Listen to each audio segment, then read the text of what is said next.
રાજ્યમાં દરિયા કિનારેથી ઠીક, પરંતુ હવે રાજ્યના અંદર પણ કેટલાક શખ્સો છે તે યુવાધનને બરબાદ કરવા માટે દેશ વિરોધી કૃત્ય કરી રહ્યા છે અને ગુજરાતની અંદર જ ગોડાઉનો બનાવીને ડ્રગ્સ બનાવી રહ્યા છે અને તેનું વેચાણ કરી રહ્યા છે।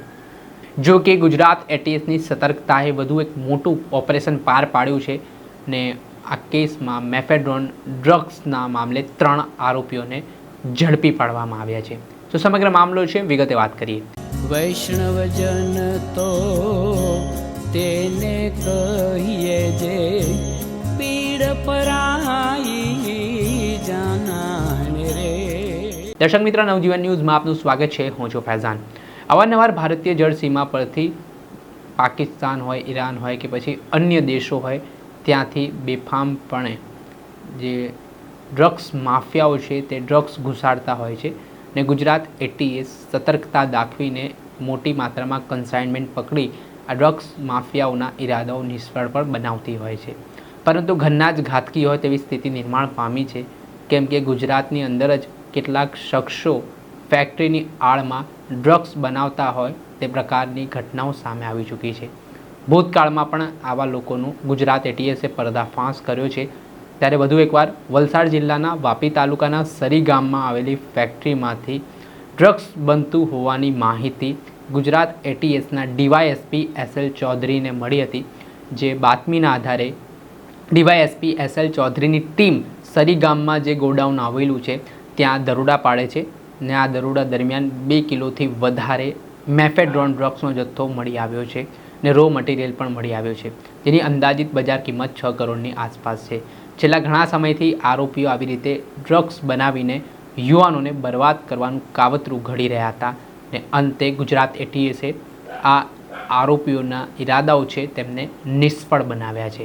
આ મામલે શું કહી રહ્યા છે ગુજરાત એટીએસના એસપી કે પટેલ, તેમને સાંભળો। ગુજરાત એટીએસ દ્વારા અવારનવાર ભારત સરકાર તથા ગુજરાત સરકારની જે ઝીરો ટોલરન્સ નીતિ ડ્રગ્સ સામેની છે એના અનુસંધાને પ્રયત્નો સતત કરવામાં આવતા હોય છે। દરમિયાન ગુજરાતના એટીએસના નાયબ પોલીસ અધિકારી શ્રી એસએલ ચૌધરી સાહેબને એક ગુપ્ત બાતમી મળી કે વલસાડ જિલ્લાના વાપી તાલુકાના સરી ગામ ખાતે એક રાજેશ મૌર્ય નામનો માણસ, તેના ભાગીદારો અબ્દુલ કલામ અને મેહુલ મકવાણા સાથે મળી અને ગેરકાયદેસર મેફેડ્રોનનો જથ્થો ઉત્પાદન કરે છે અને વેચે છે, બનાવીને વેચાણ કરે છે। આ જે ઇનપુટ હતું એના અનુસંધાને ઉપરી અધિકારીને જાણ કરી અને એ બાબતે એટીએસના અધિકારી એસપી શ્રી કે સિદ્ધાર્થ સાહેબ, એસએલ ચૌધરી સાહેબ તેમજ BD Vaghela PSI MN Patel, RC Vadhwana તેમજ ઓપરેશનલ જે ટીમ હતી એમાં ડીડી પરમાર, એસઓજીના આ બધાએ મળી સૌથી પ્રથમ આની બાતમીનું ખરાઈ કરવામાં આવેલી। વર્કઆઉટ કરવા દરમિયાન આની હકીકત ખાતરી થતાં આ ટીમ સાથે શ્રી એસએલ ચૌધરી સાહેબના હોય ટીમ સાથે ત્યાં રેડ કરતા ત્યાં ફેક્ટરી ખાતેથી એક ભંગાર ગોડાઉન હતું, ભંગારનું ગોડાઉન, એમાંથી લગભગ 2 કિલો 377 કિલોગ્રામ મેફેડ્રોનનો માદક પદાર્થનો જથ્થો તથા શંકાસ્પદ માદક પદાર્થ 0.698 કિલોગ્રામ, જેને લગભગ 11 માર્ચ 2026થી એને પ્રતિબંધિત જાહેર કરવામાં આવેલું છે।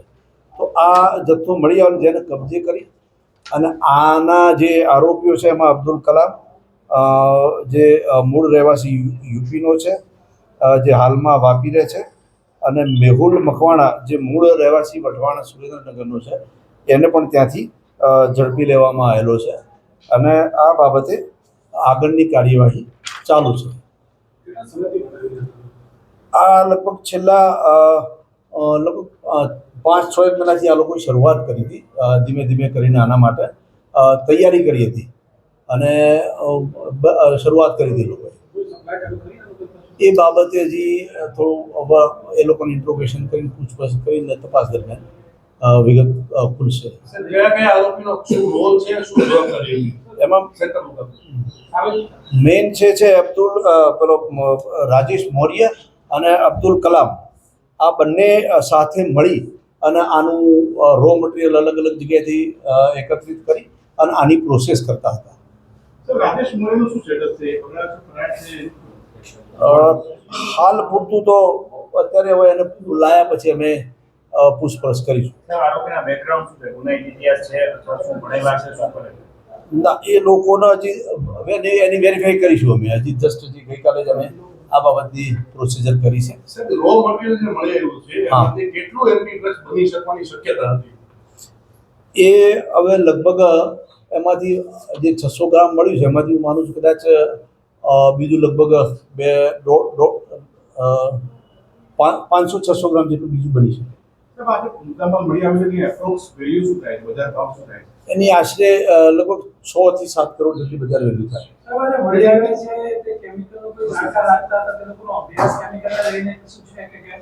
ના, એ બાબતે હજી જસ્ટ ટીમ ત્યાંથી બધી વર્કઆઉટ કરીને જશે નીકળી જાય. આવ્યા પછી ડિટેલમાં એની પૂછપરછ કરીને આપને સમયાંતરે જાણ કરવામાં આવશે. સર, એકાબીજા કઈ રીતે પોતાના એકબીજાના પરિચય મળ્યા, સાથે કામ કરતા હતા, ગામના છે, મિત્રો છે, સોશિયલ મીડિયાના માધ્યમથી મળ્યા હતા, કઈ રીતે એકબીજાના પરિચય મળ્યા? એ બાબતે બંને સ્ક્રેપનો ધંધો કરતા હતા, પણ એ બાબતે થોડું વધુ ડિટેલમાં અમે જ્યારે આરોપીઓનો કબજો અહીંયા આવશે રિમાન્ડ લીધા પછી એમાં ચાલુ કરીશું. એ બાબત નિકાલ ક્યાં કરવાનો? નિકાલ વેચાણ આપવાના? ના, એ પણ હજી પૂછપરછ બાકી છે. જગ્યા કોની માલિકી હતી જે જગ્યાથી આ મળી આવ્યું છે? એ બાબતે હાલમાં અમે ત્યાં ગુનો નોંધી અને આગળની કાર્યવાહી માટે એસઓજી ટીમને જાણ કરવામાં આવી છે. ભંગારનો ધંધો કરતા હતા, એવી શું જરૂર પડી કે એમાં ડ્રગ્સ બનાવવો પડ્યો અને આ આઈડિયા લેખોમાં બનાવવાની રેસીપી હતો તો મટીરિયલ કે ક્યાંથી મળશે, કેવી રીતે બનશે, શીખ્યા ક્યાંથી? એ બાબતે આરોપીઓની કસ્ટડી લીધા પછી એનું ડિટેલમાં ઇન્ટ્રોડ્યુશન કરવામાં આવશે અને જાહેરાત કરીશું. આપણે સાંભળ્યા હતા ગુજરાત એટીએસના એસપી કે પટેલ. તેમણે આ ઘટનાને લઈને માહિતી આપી છે ને જે ગુજરાત એટીએસે સર્ચ ઓપરેશન ચલાવ્યું છે ને હજારો લાખો ગુજરાતના યુવાનોને બરબાદ થતાં બચાવ્યા છે, તે ખૂબ સરાહનીય કામગીરી છે તે ગુજરાત એટીએસની માનવામાં આવી રહી છે. આ કેસમાં જે આરોપીઓના નામ સામે આવ્યા છે તે અબ્દુલ કલામ, જે મૂળ યુપીનો રહેવાસી છે, મેહુલ મકવાણા, જે ગુજરાતનો હોવાની વિગત સામે આવી રહી છે. સાથે જ આ કેસમાં રાજેશ મૌર્ય નામનો જે મુખ્ય આરોપી છે તેની શોધખોળ ચાલી રહી છે. ભંગારની ગોડાઉનની આડમાં આરોપીઓ અહીંયા ડ્રગ્સ બનાવતા હોવાની વિગત ખુલી છે, જે બાદ હવે રાજેશ મૌર્ય જે પોલીસ પકડથી દૂર છે તેને પકડવા માટે ગુજરાત એટીએસની ટીમ હવે કામે લાગી છે.